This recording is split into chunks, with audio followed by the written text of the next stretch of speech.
नमस्कार मित्रांनो, माझं नाव शिवाय, मी गरुड आहे. काय शिवाबाई? केवळ परमेश्वराची कृपा, अल्कोहोलिक्स अनॉनिमस या अलौकिक संघटनेची मला आजपर्यंत मिळालेली सक्रिय मदत, तुम्हा सर्वांच्या प्रार्थना, प्रेम व आशीर्वाद याच्याच बळावर आजचा दिवस आतापर्यंत दारूच्या पहिल्या घातक आणि विषारी घोटापासून दूर आहे. सुरक्षित आहे मित्रांनो, ठीक चाललेलं आहे. आज या साप्ताहिक प्रोग्राम मधल्या आज तिसरा विषय आहे. तत्पूर्वी मी नवीन भावांसाठी माझ्या मध्यमुक्ततेचा काळ अचूक सांगतो. मला एक दिवसाच्या हिशोबाने गेली 33 वर्ष 1 महिना आणि 23 दिवस झालेले आहेत. नवागतांना फक्त माझी एकच विनंती आहे की मीटिंगचं महत्व समजून घ्या. 33 वर्षानंतर सुद्धा मीटिंग करणं क्रमप्राप्त आहे. जे लोक शेअरिंग करतात त्याच्यातून तुम्हाला जे हवंय ते नक्की घ्या, कारण इथूनच मला प्रेरणा मिळाली होती 33 वर्षापूर्वी आणि प्रेरणा मिळाल्यानंतर मग प्रक्रिया व्हायला सुरुवात होते. नंतर इथूनच प्रयत्नांची पराकाष्ठा करून आम्हाला काय साधू संन्यासी व्हायचं नाहीये, पण आमची मार्गक्रमणा सुसह्य व्हायला नक्की मदत होते. असो, आजचा दिवस मित्रांनो अत्यंत महत्वाचा आहे. 5 मे 1957 साली भारतामध्ये अल्कोहोलिक्स अनॉनिमस एक छोटंसं रोपटं लावलं हॅरी मथायसने. दिल्लीला कॅनेडियन ग्रस्त आलेले होते चार्ली एम, आणि त्यांनी इन्सर्शन टाकल्या होत्या पेपरमध्ये. त्याला सिल्विया, सुपाती आणि ट्रेव्हर यांनी प्रतिसाद दिला. मुंबईहून हॅरी मथायस गेले होते, ट्रेव्हर कलकत्त्याहून आले होते. आणि मित्रांनो, मुंबईला आल्यावर हॅरी एमनी मीटिंग सुरू केली आणि आज बघता सगळ्या भारतात ती पसरत गेली. 64 वर्ष म्हणजे फार मोठा काळ झाला. तरी पण मला दुःख वाटतं, कारण मी जीएसओ लेवलला 2 वेळेला काम केलेलं आहे, डेलिगेट म्हणून आणि हे ट्रस्टी म्हणून. पण अजूनही भारतामध्ये जेवढा पाहिजे तेवढा प्रचार आणि प्रसार याचा झाला नाही. अजूनही नॉर्थ इंडिया बऱ्याच ठिकाणी स्टॅग्नंट आहे. झारखंडला, उत्तराखंडला बऱ्याच ठिकाणी हे अजून पोहोचलेली नाही. असो, त्या सगळ्याला आम्ही जबाबदार आहोत. आजचा जो माझा विषय आहे तो म्हणजे रिकव्हरीमध्ये 12 पायऱ्या आणि 12 रूढींचं महत्व. अल्कोहोलिक्स अनॉनिमस मध्ये ज्या दिवशी मी पाय ठेवला होता त्या दिवशी मला दुरान्वये कुठल्याही गोष्टींचा माझा संबंध नव्हता. दारू पिऊन संपूर्ण आयुष्य खचलेलं होतं. निरर्थक जीवन जगत होतो, त्याच्यात कुठलाही रस नव्हता. मानसिकता अत्यंत दुर्बल झालेली होती. शरीर कृश झालेलं होतं, मनाची उभारी गेलेली होती, सामाजिक स्तर पडलेला होता, कौटुंबिक स्वास्थ्य लयाला गेलेलं होतं. आणि अल्कोहोलिक्स अनॉनिमस मध्ये एक आशेचा किरण दिसला. जर का माझी दारू थांबायची असेल तर ती इथंच. कारण तोपर्यंत दारू थांबवण्यासाठी याच्यावर प्रयत्न केलेले होते. दारूसाठी अटे चेंज केलेले होते. ठराविक वेळेला दारू पिऊन बघितली होती, फक्त घरी आणून पिऊन बघितली होती, पोटभर खाऊन दारू पिऊन बघितली होती, मित्र चेंज केलेले होते, दारू पिण्याचा पॅटर्न चेंज केलेला होता, पण त्याचा काही उपयोग झाला नाही. ते दुष्टचक्र माझ्या मागं राहिलं, ते कायमचं राहिलं ए मध्ये येईपर्यंत. त्या दुष्टचक्रामध्ये अडकल्यानंतर इतकी ससे हुलपट झाली, इतका मी होरपळून गेलो होतो की जीवनामध्ये कुठलाच मार्ग नव्हता. आणि तेव्हा एक आशेचा किरण दिसला अल्कोहोलिक्स अनॉनिमस मध्ये आल्यानंतर. इतरांकडे बघितल्यावर लक्षात आलं का रे, इथं दारू थांबू शकते आपली. आणि मी येत गेलो आणि शेवटच्या श्वासापर्यंत येत राहणार आहे. कारण अल्कोहोलिक्स अनॉनिमस मध्ये मी दारू बंद करण्यासाठी आलो होतो. इथं मला कळलं दारू बंद नाही होत. एक दिवसाच्या हिशाने तुमच्याशी फक्त नियंत्रणात तुम्ही तिला ठेवू शकता. एका दिवसापुरती तिची तुमची फारकत होऊ शकते, ती तुम्ही थांबवू शकता. पण बंद केली म्हणलं की सुरू व्हायचा धोका असतो. पण आजच्या दिवस मी दारूपासून दूर आहे. उद्याचा दिवस माझ्यासाठी सूर्य ढगाच्या आडून येणार आहे का नाही मला माहित नाही. कालचा दिवस इतिहास जमा झालेला आहे. पण आजचा कोरा करकरीत दिवस मला परमेश्वराने दिलेला आहे. मिरर चेक सारखा. Look to this beautiful day. या दिवसाकडे बघा. सकाळी झोपेपासून परत झोपेपर्यंत एवढंच माझ्या हातात आहे. झोपल्यानंतर तर मी ग्वाही देऊ शकत नाही, मी झोपेतून उठेन किंवा नाही. तर मित्रांनो, ए मध्ये आल्यानंतर आजार कळला, आजारावर समजलं की मला आध्यात्मिक अनुभव यायला पाहिजे. आध्यात्मिक अनुभव येण्यासाठी यांनी सांगितलं एक प्रोसेस आहे, एक पद्धत आहे, ती तुला अवलंब करायला लागेल. आणि ती पद्धत फॉलो करताना इथं सांगितलं की तुला व्यक्तिगत जीवनामध्ये तुझं आयुष्य जर का उंचवायचं असेल तर तुला ह्या 12 पायऱ्यांचा कार्यक्रम दिलेला आहे. पण त्याचबरोबर 12 पायऱ्यांबरोबर तुला इतरांशी कसं वागायचंय, समाजामध्ये कसं राहायचंय, तुझ्या घरी कसं राहायचंय, इतरांशी कसं तुला जुळवून घ्यायचंय, त्यांच्या भावनांची आणि मताची कशी तुला कदर करायची आहे, याच्यासाठी 12 रूढी दिलेल्या आहेत. तुला स्वतःचा बचाव करायला पायऱ्या आहेत, पण तुझ्यापासून इतरांचा बचाव व्हावा याच्यासाठी ट्रेडिशन्स दिलेले आहेत. मित्रांनो, 37 साली बिल डब्ल्यू आणि बॉब त्यांच्या लिव्हिंग रूम मध्ये बसले होते बॉबच्या, आणि काचेतून ते असे व्हिज्युअलाइज करत होते की आता लोकांची इथं रांग लागणार आहे, अनेक लोकांना हा मेसेज पोहोचणार आहे. ही सगळी माणसं जी आहेत ती अत्यंत पराभवी माणसं आहेत. त्यांनी दारूपुढे हार पत्करलेली आहे. समाजांनी यांना दूर केलेलं आहे. ते अत्यंत महत्वाकांक्षी माणसं आहेत. पण ही खुनशी माणसं आहेत. त्यांच्यामध्ये अनेक स्वभावदोष आहेत. ते एकत्र कसे राहतील? एकत्र राहिल्यावर ते गुण्यागोविंदांनी नांदतील का? एक दुसऱ्यांच्या भावनांची कदर करतील का? सगळ्यात महत्वाचं, ही कडी ते पुढे चालवतील का? याच्यासाठी मित्रांनो काहीतरी हवं होतं, आणि त्याच्यातून बिगबुकचा जन्म झाला.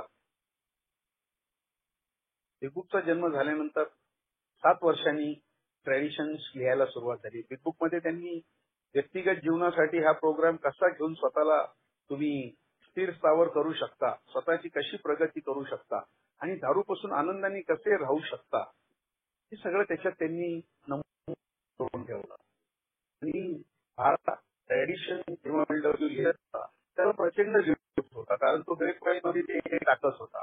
त्याला त्यावेळेचे मेंबर म्हणायचे, Bill we consider you as a angel of the lord. तुला आम्ही देवाचं दूत म्हणून तुला आम्ही मान्यता देऊ, तुला ऍक्सेप्ट करू, पण बाबा रे या ट्रॅडिशन बद्दल काय बोलू नकोस. कारण ट्रॅडिशन जेव्हा आल्या तेव्हा मित्रांनो प्रत्येक मेंबरला असं वाटत होतं की आमचं स्वातंत्र्य हिरावलं जाणार आहे.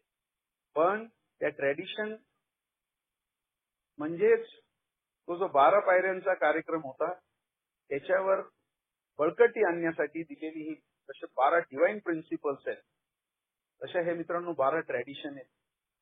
ते आम्हाला एकत्र ठेवू शकतात एका छत्राखाली, एका उद्देशाने. असो मित्रांनो, आजचा जो विषय तो रिकव्हरीतून सुरू होतो. कारण रिकव्हरी म्हणजे कुठली गोष्ट तुमच्यापासून ती गेलेली आहे ती परत मिळवणे म्हणा, नुकसान झालेलं असेल तर त्याची भरपाई करणे म्हणा. हा शब्द अनेक वेळेला आपण ऐकतो बाहेरच्या जगामध्ये. इश्यू स्पीडी रिकव्हरी असं म्हटलं जातं. हॉस्पिटलमध्ये गेलो, एखादा दोस्त भेटला जो आजारी असेल, त्याच्याबद्दल तुम्हाला कळलं, तुम्ही मेसेज पाठवताना I pray to God for his speedy recovery असं म्हणतो. रस्त्यामध्ये एखादा ऍक्सिडेंट झालेला जर असेल, ती गाडी टो करण्यासाठी जी व्हॅन येते त्याच्यावर पुढे लिहिलेलं असतं रिकव्हरी व्हॅन. मारवाडी गुजराती लोक किंवा अर्थशास्त्रातली लोक ह्याच्यामध्ये इकॉनॉमिक रिफॉर्म्स मध्ये लिहितात की रिकव्हरी हा जो भाग आहे हा अत्यंत पुअर आहे. ते असं जनरली म्हणतात, धंदो तो सारू छे એટલે रिकव्हरी भाऊ पुअर छे. व्यवसाय चांगला आहे पण जी काय अग्रणी आहे, जे काय माझं रिकव्हरी आहे ती आउटस्टँडिंग पेमेंट जे माझं येत आहे ते फार स्लो आहे, म्हणजेच माझी रिकव्हरी स्लो आहे. पण अल्कोहोलिक्स अनॉनिमसला हा जो रिकव्हरी शब्द आहे हा आम्हाला 1955 साली मिळालेला आहे. 1955 ला जेव्हा किल ऑडिटोरियमला सेंट लुईला आमची दुसरी इंटरनॅशनल कन्व्हेन्शन झाली, पहिली 50 ला झाली क्लिव्हलँडला, दुसरी जेव्हा झाली तेव्हा अल्कोहोलिक्स अनॉनिमसला खऱ्या अर्थाने 3 जे काय लेगसीज दिल्या, 3 जे काय वारसा दिले, मी जो 3 विरासते मिली है, त्याच्यात पहिलं रिकव्हरी आहे. म्हणजे त्याला आपण सुधारणा म्हणू शकतो किंवा मुक्तता म्हणू शकतो, जसं तुम्ही त्याला हे करा. तर रिकव्हरी हेला अभिप्रेत असलेली जी आहे ती माझ्या मते चतुरस्त्र किंवा सर्वांगीण अंगाने आहे. नुसतं जेमध्ये आलो दारू थांबली आणि तुमची तब्येत सुधारली आणि तुमची रिकव्हरी झाली असं होणार नाही. किंवा नुसता ते मध्ये आला आणि तुम्ही भरपूर पैसा कमवला आणि बीएमडब्ल्यूतून फिरायला लागला आणि रिकव्हरी झाली असंही नाही. किंवा नुसता आला आणि आता घरी बसून तुम्ही सगळं घरची कौटुंबिक रिकव्हरी करायला लागली, इकडे तुमचं दुर्लक्ष झालं की नाही बाबा मी आज दारू थांबली, मी भलं आणि माझं घर भलं, तरी चालणार नाही. तर मित्रांनो, बीएमडब्ल्यूनी पहिल्याच त्याच्यामध्ये सांगितलंय प्रोफाउंड पर्सनॅलिटी चेंज.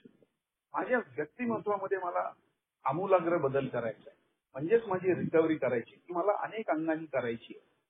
कारण माझं जे काय व्यक्तिमत्व आहे ते अत्यंत असं ज्याला आपण वेगळ्या वेगळ्या अंगांनी थोडस ते कॉम्प्लेक्स गुंतागुंतीचं माझं व्यक्तिमत्व आहे. मला त्या व्यक्तिमत्वाची ओळख करून द्यायला पाहिजे आणि ती ओळख मला अल्कोहोलिक्स अनॉनिमस मध्ये मिळते. मी स्वतःला समजत होतो मी एक अत्यंत हुशार विद्यार्थी आहे, काय मी चांगल्या मार्कांनी पास होतो, एक अत्यंत नम्र मुलगा आहे, अनेक म्हाताऱ्या कोताऱ्यांची कामं करतो, लोकांना आजारी असेल तर हॉस्पिटलमध्ये नेतो, बाळंतिणीला वेदना झाल्या तर त्यांच्यासाठी रिक्षा आणून त्यांना सोडतो, वेगळ्या वेगळ्या लोकांच्या सांस्कृतिक आणि धार्मिक आणि इतर कार्यामध्ये माझा सहभाग असतो.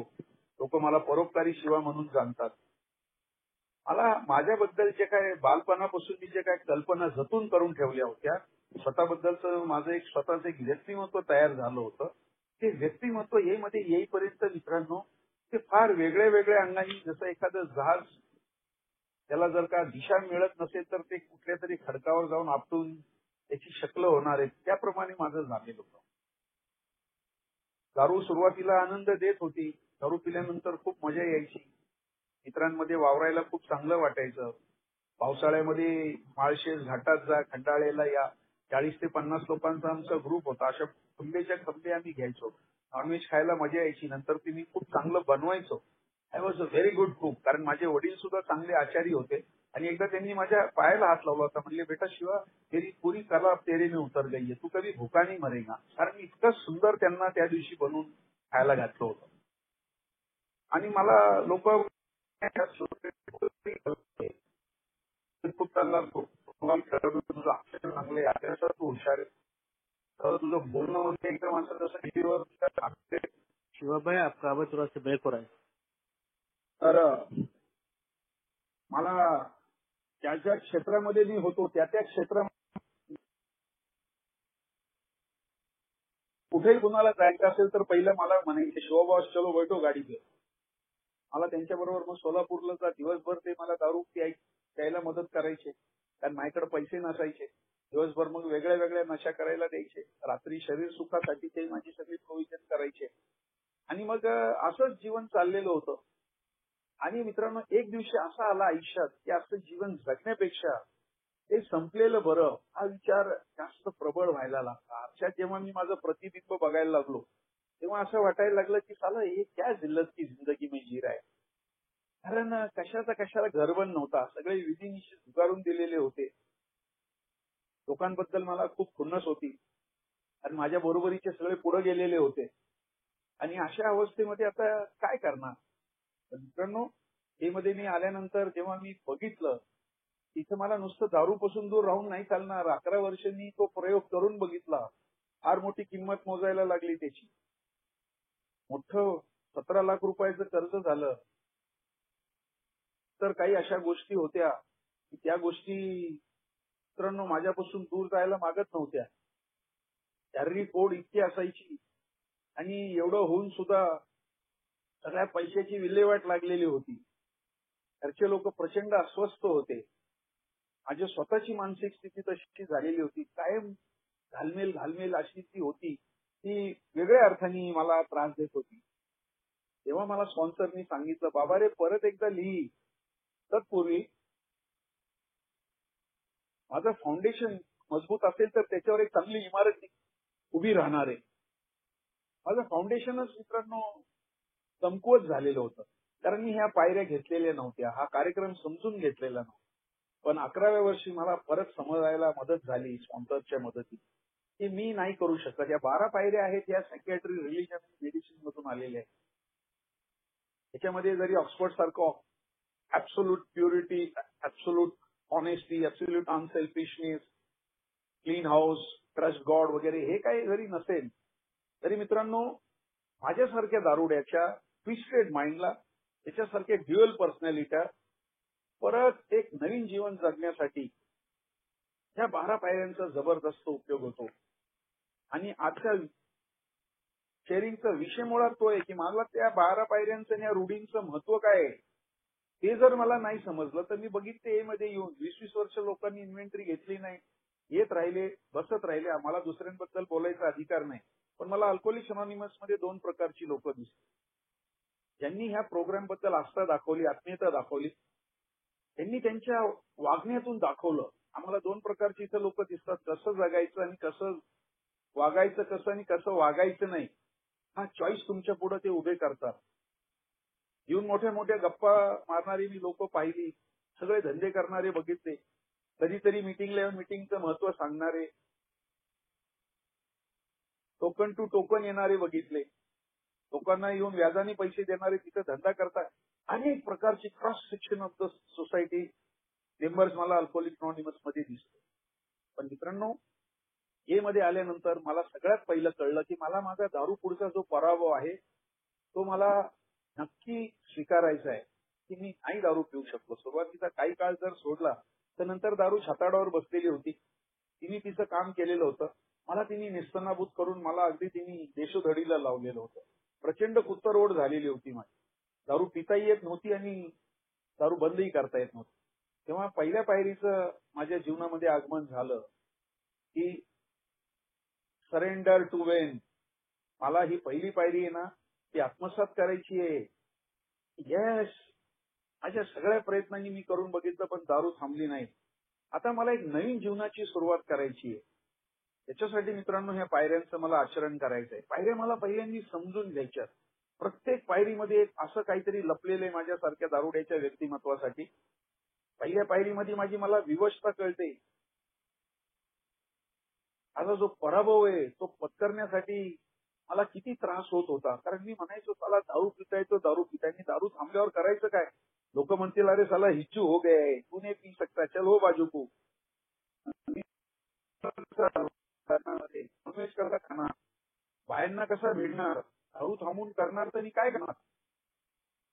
मित्रांनो शेवटी एक अशी वेळ आली की दारू थांबवण्याशिवाय गत्यंतर नव्हतं. त्याच्यासाठी परमेश्वराचं आगमन व्हायला पाहिजे. तोपर्यंत परमेश्वराचं आगमन माझ्या जीवनात जरी होतं तरी ते मी मानायला तयार नव्हतो. मी ते झुगारून दिलेलं होतं. है किधर दुनिया में भगवान छोडो. परमेश्वर हा काय प्रसंग नव्हता. बऱ्याच वेळेला मी अशा घाणेरड्या कृत्यांबद्दल केलेले. मी स्वतःचं मंदिर सुद्धा बांधलेले की साला एक असं मंदिर बांधू, कायम पैशाची रेलचेल असेल. वाकडेवाडीमध्ये इच्छानाथ प्रतिष्ठान असं नाव दिलं होतं. संध्याकाळी 7 वाजता लोक बघायची, अरे साला हे तो जबरदस्त पुजारी आहे.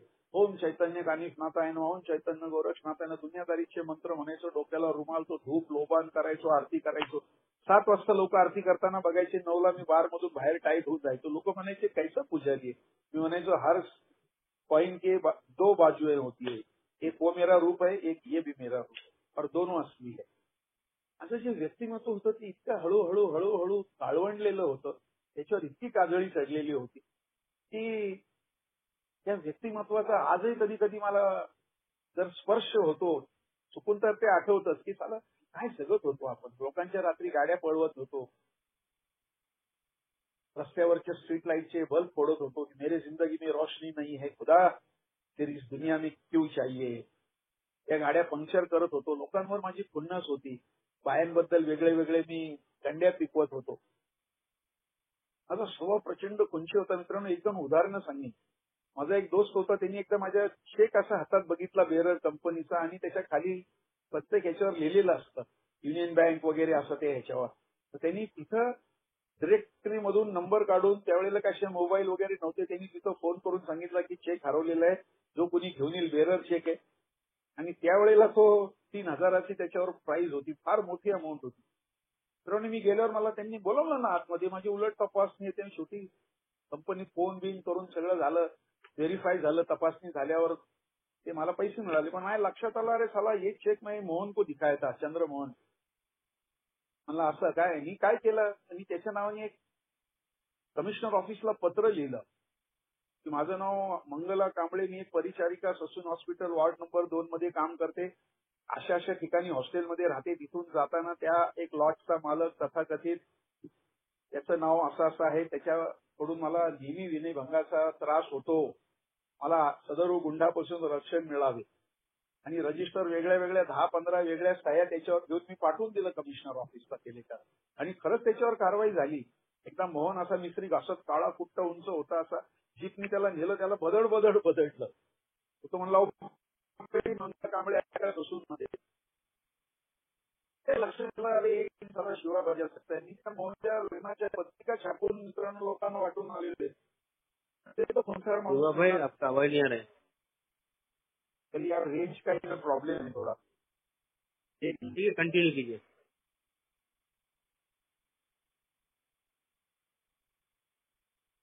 अभी आ रहा है क्या? हाँ, अभी आ रहा है. त्याचा जो खुनशी स्वभाव आहे तो ए मध्ये आल्यावर समजला मला. अरे बापरे, अशामध्ये तो स्वभाव दोषांचा हा माझा परवाचा विषय आहे, स्वभाव दोषांचा, त्यावेळेला बोलीन. पण मित्रांनो, माझ्या व्यक्तिमत्वाची मला खरीखुरी ओळख जी पटली असेल तर ती या 12 पायऱ्यांच्या माध्यमातून पटली.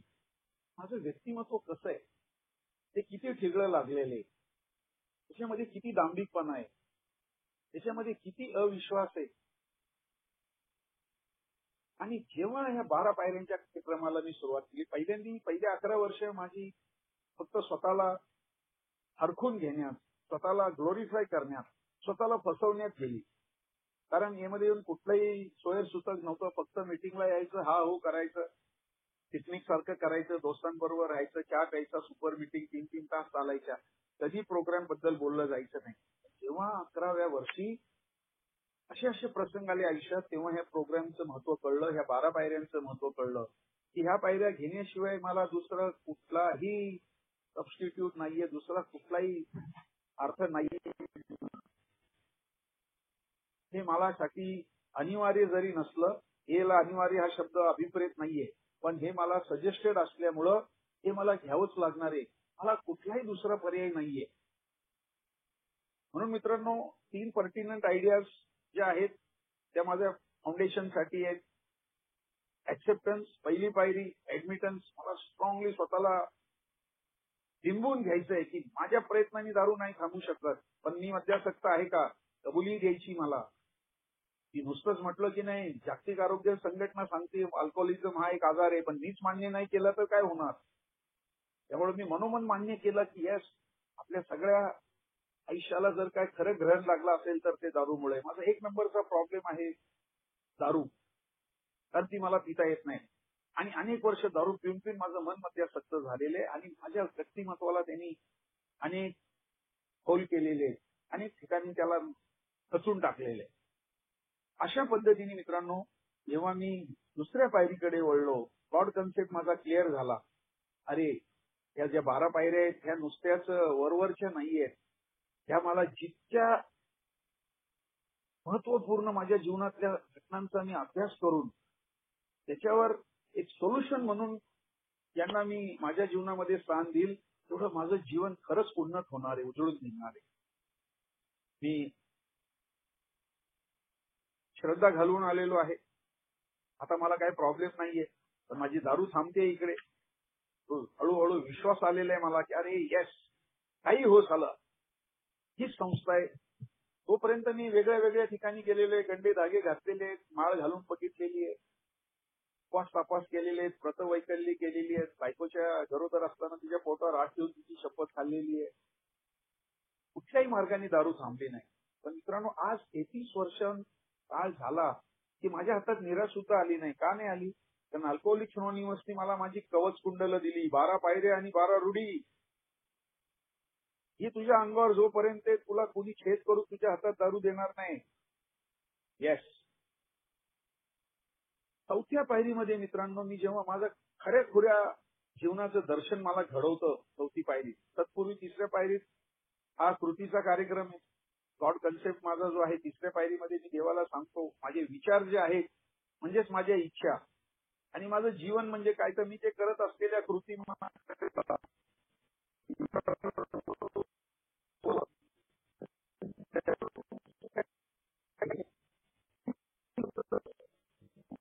शिवभाऊ, आवाज गया शिवा भाई, आपका आवाज गया। आवाज येत नाही शिवा भाई, आपका आवाज गया, कुछ भी नहीं आ रहा आवाज।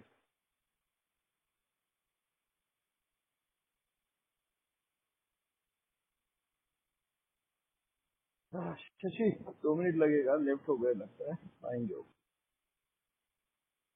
तो पेशेंस रखिए, वो नेटवर्क के कारण एग्जिट हुए, वापस ज्वाइन हो जाएंगे। प्लीज कैरेज में रहिए।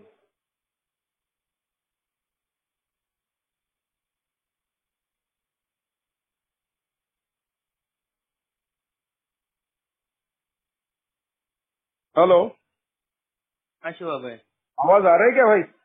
अभी आ रहा है, आ रहा है। हेलो, आ रहा है, आ रहा है। शिवा भाई, आपका आवाज आ रहा है।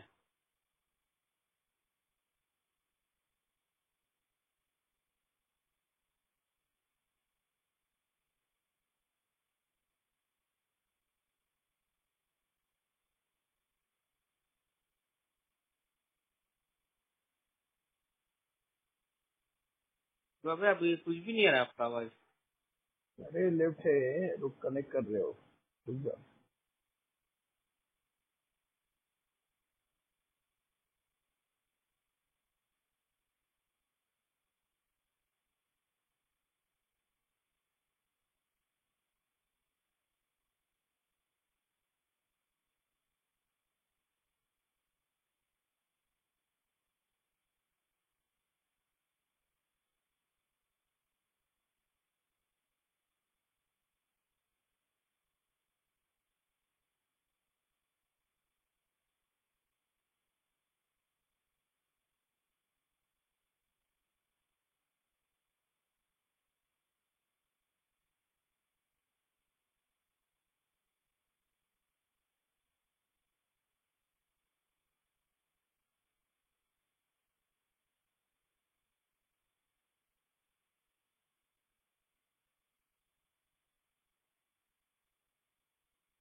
हेलो, आवाज आ रहा है क्या? आ रहा है अभी। अभी आ रहा है। मेरे इधर नेटवर्क का प्रॉब्लेम है भाई। हाँ, चलेगा चलेगा, कंटिन्यू कीजिए। हाँ हाँ हाँ, सॉरी मित्रांनो, काही गोष्टी आपल्या हातात नाहीये, त्याच्यातला हा एक भाग आहे. असं तर मित्रांनो, ह्या 12 पायऱ्यांच्या माध्यमातून माझ्या जीवनामध्ये हळूहळू हळू जो अंधार होता त्याची जागा आता प्रकाशाने घ्यायला सुरुवात झाली. जो माझा आक्रस्ताळेपणा आहे तो कमी व्हायला लागला. नुसतंच लोकांच्या मर्डर बद्दल चर्चा, लोकांच्या फांदेबाजीबद्दल चर्चा, स्त्रियांच्या चारित्र्याबद्दल चर्चा, हे जे सगळं माझं जे काही व्यक्तिमत्व होतं ते आता हळूहळू हळू पूर्वपदावर यायला लागलं. मला जीवनामध्ये आता थोडा रस वाटायला लागला, कारण 11व्या वर्षी मी पुन्हा खूप मनापासून इन्व्हेंटरी घेतली. त्याच्यामध्ये राग, भीती, आळस, निर्णय क्षमता आणि सातत्य हे 5 शब्द पुढे आले आणि त्याच्यावर स्पॉन्सरनी काम करायला सांगितलं. त्यांनी सांगितलं, हे तू काम कर, तू आयुष्यात वर येशील. मित्रांनो, मला रेसचा नाद होता. मटक्याचं मी प्रोफेसर होतो. मला फ्लश, रमी बिमी क्लब मध्ये माझं अर्ध जीवन गेलेलं होतं. हे सगळं असं भरकटलेलं लाईफ गुंडांबरोबरचं, त्याला पूर्वपदावर आणायला प्रचंड किंमत मोजायला लागली. त्याच्यावर मनावर संयम ठेवायला लागला. प्रामाणिकपणा परत अंगी आणायला लागला. कष्टाची जोड द्यायला लागली त्याला. आणि सातत्य जर नसेल, कारण राग हा एक नंबरचा शत्रू होता. सगळे जे स्वभाव दोष होते त्यांची जंत्री केल्यानंतर ते नुसतेच वाचायचे आहेत आणि ते बघून परत आपलं येरे माझ्या मागले नाही चालणार. कारण रिकव्हरी हा शब्द असा आहे, एका जुन्या ग्रेप वाईन मध्ये सुंदर वाक्य आहे, recovery has very less to do with your thinking but it has much more to do with your action. रिकव्हरीला तुमच्या नुसत्या विचारांचे फार कमी घेणं देणं आहे, पण तिचं तुमच्या ऍक्शनशी ज्यादा जवळचं साथ आहे. उद्यापासून तुम्ही ठरवलं, if you fail to attend meetings, तुम्ही उद्यापासून मीटिंग करायचं बंद केलं, लोकांच्या अमेंडमेंट्स करायचं बंद केलं, तुमच्या चुका ऍक्सेप्ट करायचं बंद केलं, मिटिंगला जायचं, कुणाचं नुकसान होणार आहे.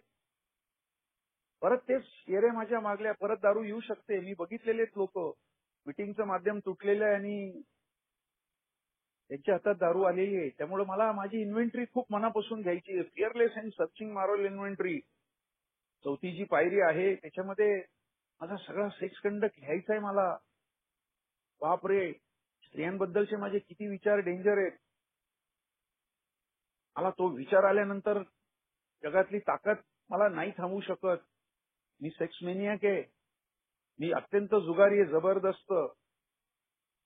लोकांबद्दल माझ्या इतक्या खुन्शी आहेत की मी लोकांना आयुष्यातून उठवलेलं आहे. माझी खुन्नस आहे ती मला खूप आहे. त्याच्यासाठी खूप प्रयास पडले. अनेक वर्ष ती खुन्नस होती. जेव्हा स्पॉन्सरनी सांगितलं त्यांच्याबद्दल आता प्रार्थना कर, जे तुझ्याकडे नाहीये त्यांना मिळावं. नाही तर माझं असं आहे की मेरी एक आंख गई तो चलेगी, उसकी 2 आंख जानी चाहिए.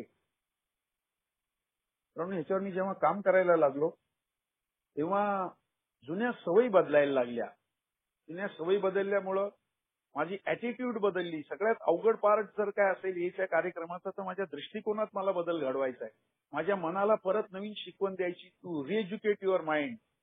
पण हे मी नुसतं कुठं करणार आहे. त्या सवयी माझ्या बदलल्यात, पण त्याचा रिझल्ट मला कुठं दिसणार आहे. तर तो अल्कोहोलिक्स अनॉनिमसच्या मीटिंग हॉलपासून सुरू होतो. त्याच्यासाठी मला 12 पायऱ्या दिलेल्या आहेत.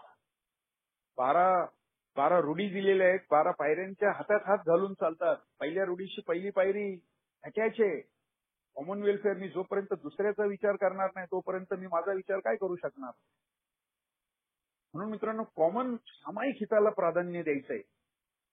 तशा 12 पायऱ्या ह्या 5 विभागात आहेत. दे एम्बॉडी 5 प्रिन्सिपल्स.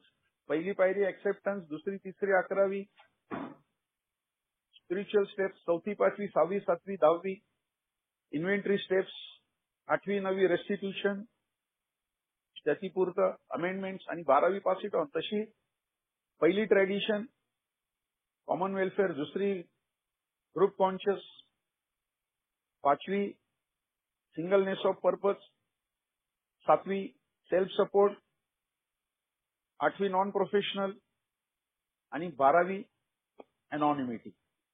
खूप महत्वाचं आहे मित्रांनो, नॉन अलाइनमेंट सुद्धा. मला ह्या 12 पायऱ्या जशा माझ्या व्यक्तिगत जीवनासाठी आहेत, तशा मी जिथं माझा वावर आहे त्याच्यासाठी मित्रांनो मला त्या 12 रूढींचं पालन करणं क्रमप्राप्त आहे. नाहीतर मी ग्रुपमध्ये आग लावू शकतो. मी बघितलेले आहेत, एका मेंबरमुळे ग्रुप फुटलेले आहेत.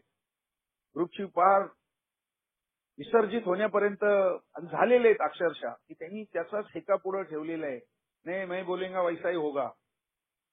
मला सामायिक हिताला ते आमचं ऐक्य जोपर्यंत आम्ही टिकवणार नाही, ते आमच्या हृदयवाहिनी आहेत. त्याचा जो प्रवाह आहे तो बंद होईल मित्रांनो, आणि वाट लागेल आमची. त्यासाठी परमेश्वराची इच्छा आहे ती ग्रुप कॉन्शियस मधून यायला पाहिजे. भले तो मायनॉरिटी मधला असेल, पण मला ऐकायचंय. तो माझ्या मनाविरुद्ध गेला तरी मला तो गडी उतरवायचा आहे. त्या ट्रॅडिशन त्या मला एकदा जाणून घ्यायच्या. ट्रॅडिशन एक्झॅक्टली कशासाठी दिलेलं आहे. ती आमची जी बाहेरची परिस्थिती आहे त्याच्यामध्ये हार्मनी आणण्यासाठी ते दिलेले आहे. की बाबा रे, तू घरी वागणार आहेस त्याचे बरेचसे पडसाद ग्रुपमध्ये उमटणार आहेत. ग्रुपमधून तू मीटिंग केल्यानंतर तेच तू घरी घेऊन जाणार आहे. काही वेळेला तू त्या मेंबरला घेऊन जाणार आहे. बऱ्याच वेळेला काही विचार तू घेऊन जाणार आहेस. त्यामुळं ग्रुप कॉन्शियस म्हणजे हा देवाचा आवाज आहे, व्हॉइस ऑफ गॉड. मग तिथं मला मेंबर बरोबर प्रेमाने वागायला पाहिजे. वादविवादाला जे काय स्थान मिळणार आहे, माझी खुंची चीड आहे ती मला परत दारूकडे वळवून मला मृत्यूपर्यंत घेऊ शकते. तीच खुंची चीड ग्रुपमध्ये आली तर हळूहळू ग्रुपमध्ये अविश्वासाचं वातावरण, संशयाचं वातावरण, वादविवादाला सुरुवात आणि ग्रुपचं विसर्जन, अशा त्या 2 त्याच्यामधले रस्ते दिलेले आहेत. म्हणून मला पायऱ्यांबरोबरच ट्रॅडिशन जास्त महत्वाचे आहेत. आमचा एकच प्रायमरी पर्पज आहे, मेसेज पोहोचवणं. सिंगलनेस पर्पज आहे, मद्यपाशाबद्दल बोलायचंय आम्हाला. बाकीच्या तुमच्या जे काय आहेत सगळ्या सवयी इथे आहेत, पण त्या अनुषंगून आहेत. तुमचा पहिला नंबर 1 डॉन कोण असेल तर ती मद्यपाश आहे. त्याच्यावर तुम्हाला काम करायचंय. आणि मग मित्रांनो, हळूहळू पैशाचे व्यवहार मला जास्त चांगले स्वच्छ ठेवायचे. कारण मी बघितलं हे मध्ये 12व्या पायरीमध्ये व्यक्तिगत महत्व, आत्मगौरव, सत्तेचं वेळ, पैसा, महत्वाकांक्षा, नेतृत्व, ह्या सगळ्या गोष्टी ज्या आहेत त्या छळत असतात मला. माझ्या महत्वाकांक्षा काय आहेत? मला ग्रुपचं बॉस बनायचंय, मला ट्रस्टी बनवून मला हे करायचंय. काय करायचंय मला? मला बाहेरच्या जगामध्ये जो मान नाहीये तो ए मध्ये मिळवायचाय. मला ए मध्ये काय बॉस व्हायचंय, भाई व्हायचंय.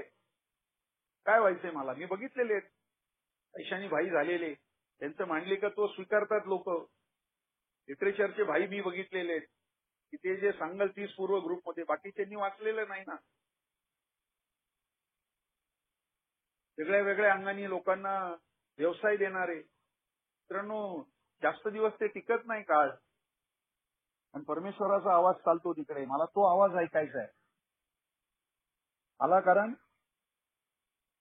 सहभागाचा हक्क दिलेला आहे, मला निर्णय घेण्याचा हक्क दिलेला आहे, मला राईट ऑफ अपील, मला माझं म्हणणं मांडण्याचा अधिकार दिलेला आहे. हे बाबा क्या बात कर रहा है तू. म्हणून मित्रांनो, मी जितकं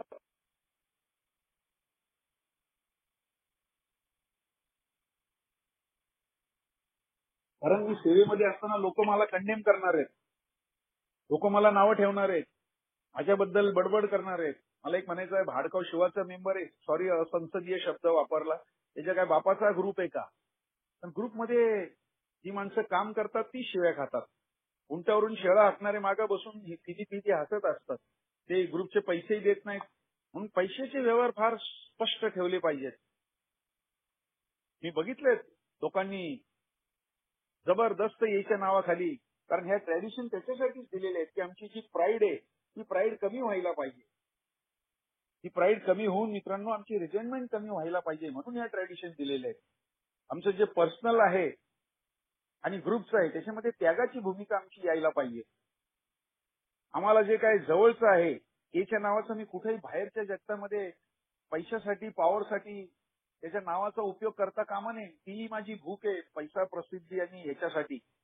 येस, ट्रॅडिशन आम्हाला सगळ्यांना इक्वल लेवलला आणतं. एकाच मीटिंगमध्ये किती मर्सिडीजवाला आणू नाही तर बैलगाडीवाला आणू, ती आम्हाला एकाच लेवलला ठेवते.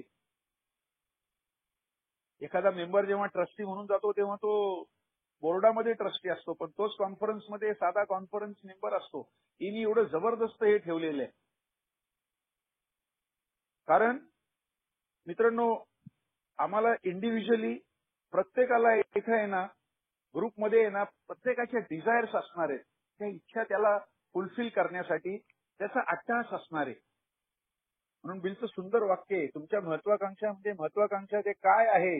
What is true ambition? True ambition means a profound desire to live usefully and walk humbly under the grace of God.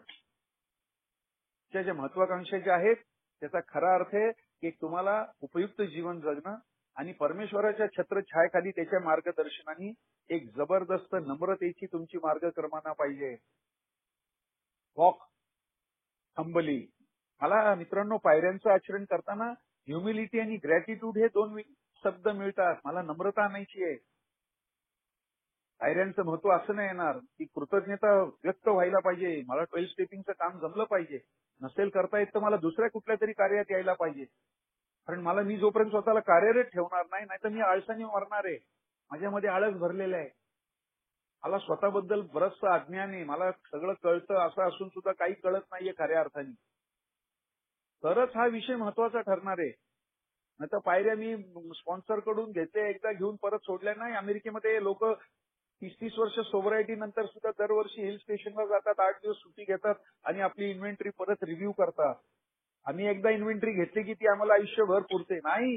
He on going process आहे, ही कंटिन्युअस प्रोसेस आहे. मला माझं रोजचं इव्हॅल्युएशन करायचंय, कारण आजार मला असं सांगतो.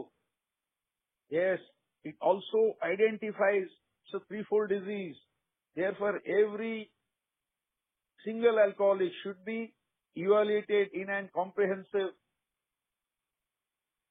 and individualized manner. प्रत्येकाचं इथं व्यक्तिमत्व वेगळं वेगळं आहे.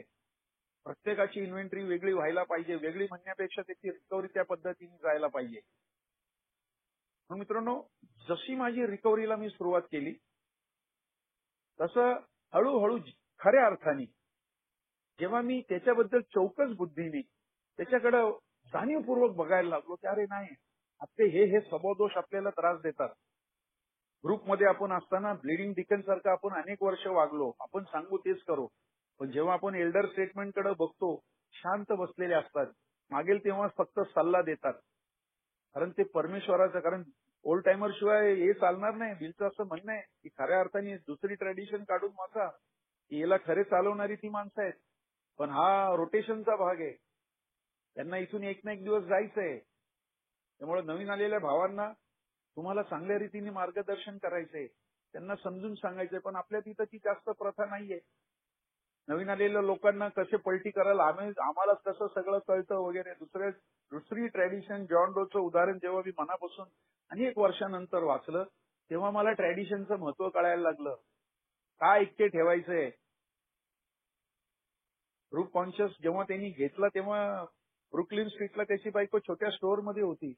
त्याला मोठं आमिष मिळालेलं होतं. तिथं त्यांनी तो बोर्ड वाचला होता की जो मेहनत करतो तो मेहनतानाला पात्र आहे. त्यांनी ते दाखवलं. दुसऱ्या मनाला बेल, तू नेहमी म्हणतो चांगला हा नेहमी सर्वोत्तमाचा शत्रू असतो. तुला अधिकार काय, हे तुला सगळं फुकट मिळालेलं आहे.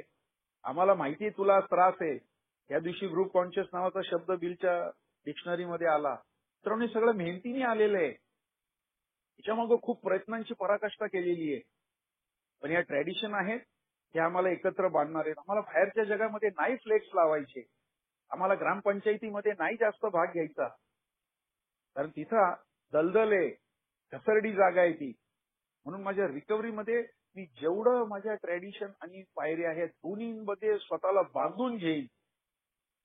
मी नुसतंच पायऱ्यांवर काम केलं आणि ग्रुपमध्ये माझं वागणं विचित्र असेल तर, विक्षिप्त असेल तर नाही चालणार.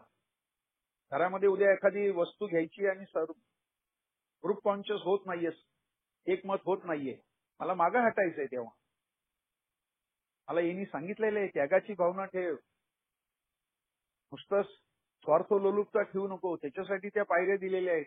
ध्यान आणि प्रार्थना तोपर्यंत नव्हती. परमेश्वराकडे काय मागायचं हे ज्ञान नव्हतं. मला त्याच्याकडे सेवा आणि प्रेम मागायचंय.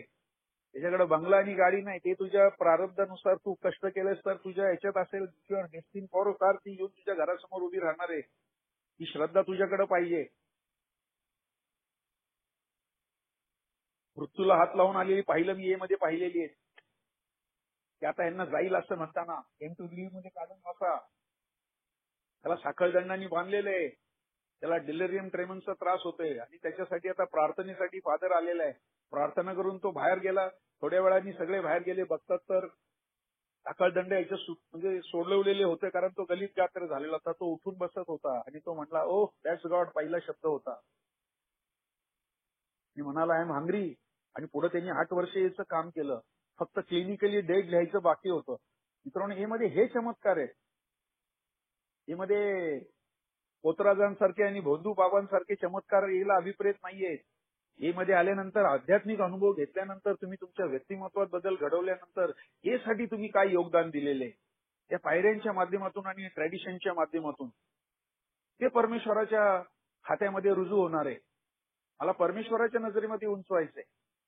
7वी पायरी सांगते, 7वी ट्रॅडिशन सांगते मला की बाबा रे, बाहेरची मदत नको घेऊ. याला 10 रुपये मिळाले तर 8 आणे द्यायची सवय लाव. हे जे बटन लावतोय शर्टाला, ती सुद्धा बाहेरून घेतलेली मदत आहे. एकदा मला जाणून घ्यायचंय. पण आपल्या तिथं काय होतं, आपल्या तिथं काही माणसांची मोनोपली येते. तेच ग्रुपला पुढं चालवत नेतात आणि मागं त्यांचं सगळे लोक अनुकरण करतात. प्रत्येक इंडिव्हिज्युअल अल्कोहोलिक्स अनॉनिमस मध्ये सगळ्यात महत्वाचं सांगतो मित्रांनो, जी लोक जबरदस्त लिटरेचरचा अभ्यास करतात तर त्यांच्यामध्ये गर्व आणि महत्वाकांक्षा त्यांच्या वर येता कामा नये. त्यांच्यामध्ये अहंकाराला हुंकार घालता कामा नये. मला हे कायम लक्षात ठेवायचे की जे लोक लिटरेचर भले वाचत नसतील पण ते दारूपासून दूर आहेत, म्हणजे त्यांनी स्वतःचा जीव वाचवलाय. त्यांच्यामुळे त्यांचं कुटुंब वाचलेलं आहे. आणि सगळ्यात महत्वाचं, त्यांची हजेरी ग्रुपमध्ये आहे म्हणजे तो ग्रुप वाचलेला आहे. कॉमन वेलफेअर हे आहे की नाही, माझ्यामुळे असं कुठलंही गैरकृत्य होणार नाही, त्याच्यामुळे ग्रुपमध्ये लफडेबाजी सुरू होईल. मला माझं चारित्र्य स्वच्छ ठेवायचं असेल, याच्या कुठल्याही मेंबरच्या बायकोबद्दल मला नाही इंटरेस्ट दाखवायचा. मला माझ्या स्पॉन्सरनी सांगितलं होतं की अजिबात कुणाच्या जवळ जायचं नाही. पैशाचे व्यवहार एकदम स्पष्ट ठेव. तुला नसेल जमत कुणाला देऊ नको पैसे, आणि दिले तर ते परत येतील याची हे ठेवू नको. 7वी ट्रॅडिशन वेगळ्या पद्धतीने सुद्धा सांगितली. हे मध्ये कधीही सत्ता केंद्र निर्माण करायचा प्रयत्न करू नको. दबाव गट कधी तयार करू नको. कारण आपली ही भातृभाव संस्था आहे. इथं बंधुत्व आहे. उद्या रात्री 1 वाजता तुला पहिला ये मेंबर येऊ शकतो तुझ्याकडे, जर का तुझं व्यवस्थित वागणं असेल तर ग्रुपमध्ये. सारखा प्रसिद्धीच्या झोतात राहू नको. Avoid popularity. It has many snares and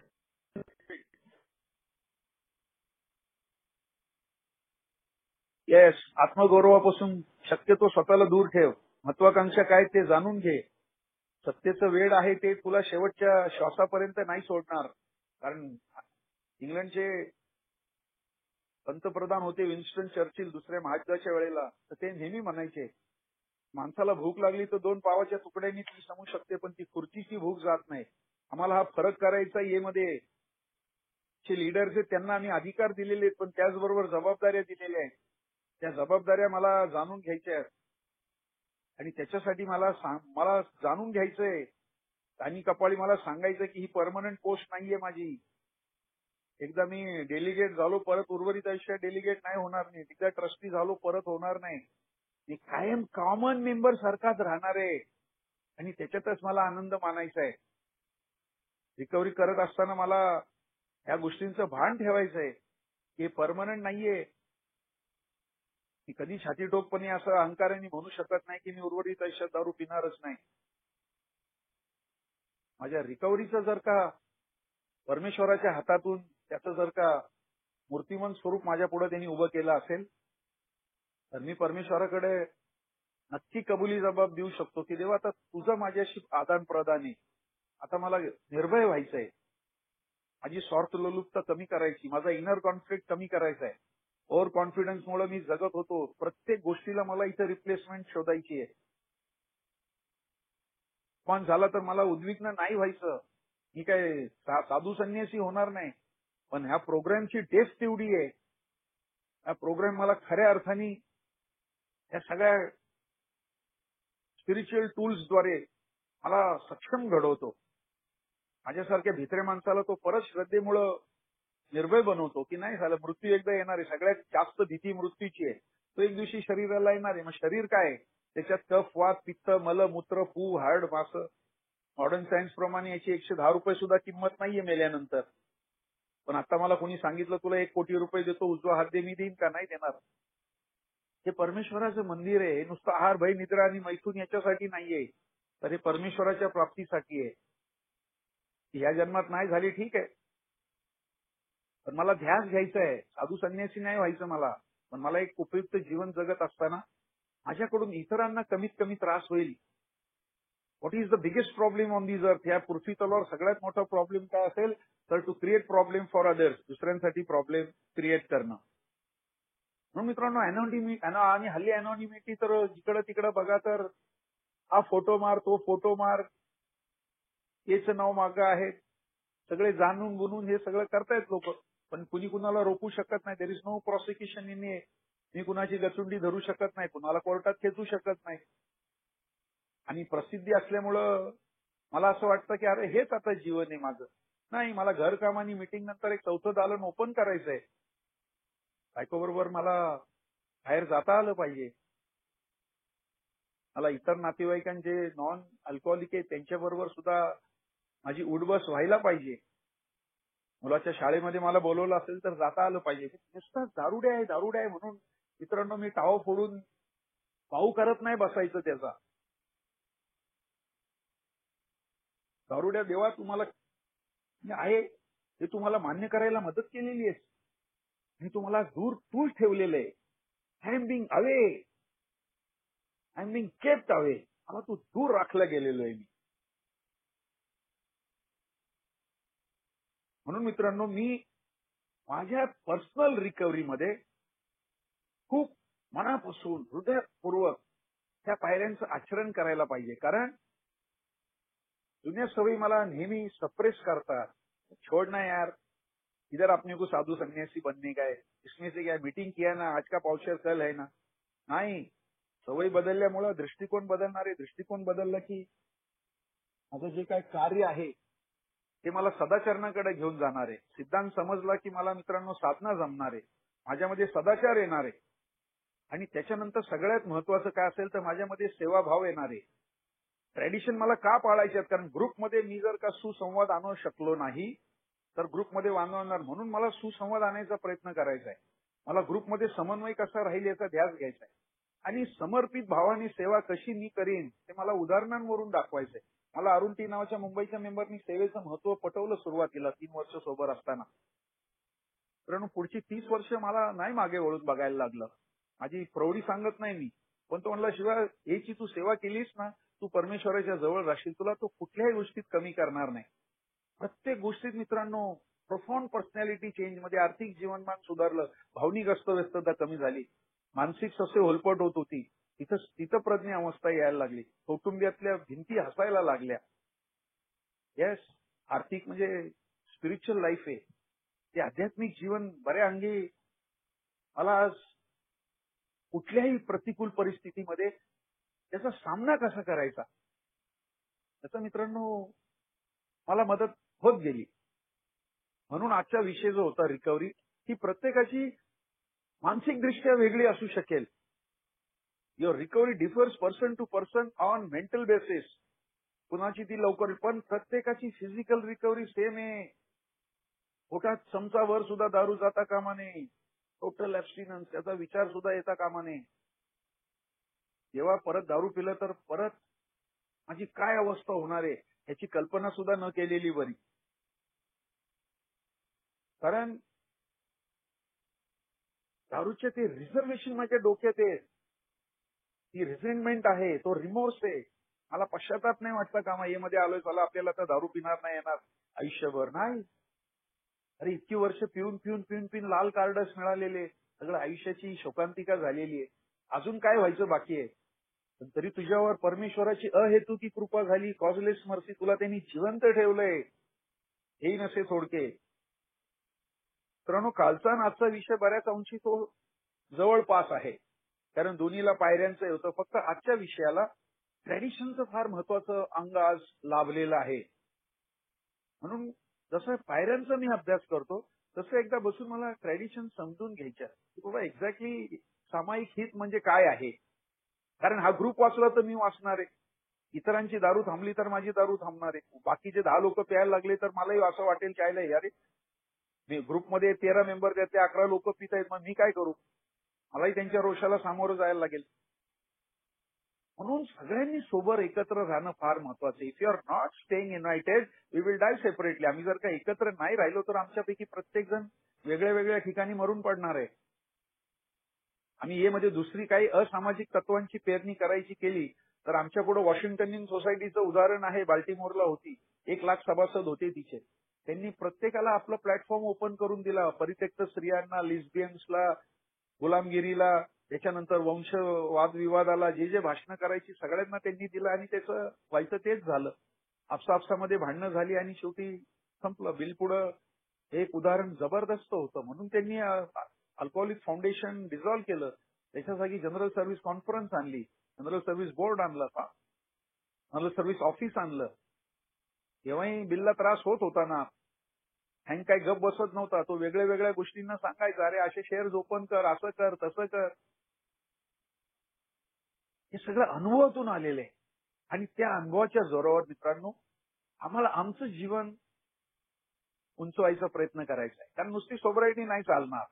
सोबरायटी बरोबर माझ्या व्यक्तिमत्वात जर मी बदल केलो तर त्याचा उपयोग माझ्या घरच्यांना होणार. माझे पैसे आले तर ते मला चावणार नाही. नसताना ते अस्वस्थ करणार नाही. मान अपमान मी प्रत्येक गोष्टी सांगितलं. माझं जे द्वंद्व आहे त्याच्यामध्ये मी स्थिर राहण्याचा प्रयत्न करेल. वादळ आले तर मी त्याची माझी दिशा बदलायचा प्रयत्न करेन. परमेश्वराची श्रद्धा आहे ती जास्त घट्ट होत जाईल. अरे नाही, I am not alone now. मी आता एकटा नाहीये. हे सारखी संस्था माझ्या मागे आहे. आणि सगळ्यात महत्वाचं परमेश्वराने मला कवच कुंडल दिलेलं आहे. तो माझा पाठीराखा आहे. आता मला घाबरायचं काय कारण आहे. मी ट्रॅडिशनचा दुरुपयोग नाही करायचा. कारण त्या सुद्धा सगळ्या अनुभवातून आलेले आहेत. 62 तत्व काय 61 आम्ही हॉस्पिटल बांधू, आम्ही हे करू, आम्ही शिक्षणाचे वर्ग करू, ते करू. काही झालं नाही. शेवटी परमेश्वराच्या इच्छेने जे काय होणार आहे ते होणार आहे. तुझी इच्छा जी आहे ती सेल्फ विल ती नेहमी तुला त्रास देत होती. म्हणून स्पॉन्सर बद्दल कायम माझं आदान प्रदान राहिलं पाहिजे. मला ज्या ज्या वेळेला याची सेवा करायची संधी मिळेल त्या त्या वेळेला मी पुढे यायला पाहिजे. आळस माझा एक नंबरचा शत्रू आहे. रोज त्याला बडवायचंय रात्री झोपताना, सकाळी उठताना. याची जागा ऍक्शननी घ्यायची आहे. प्रत्येकाला रिप्लेसमेंट शोधायची आहे. त्या प्रार्थनेतून मला समजलं पाहिजे अरे काय जिथं बेबनाव आहे तिथं मी सदाचार घेऊन जाऊ शकेन. जिथं अंधार आहे तिथं प्रकाश न्यायचा प्रयत्न करीन. लोकांनी मला समजून घेण्याच्या ऐवजी मी लोकांना समजून घ्यायचा प्रयत्न करीन.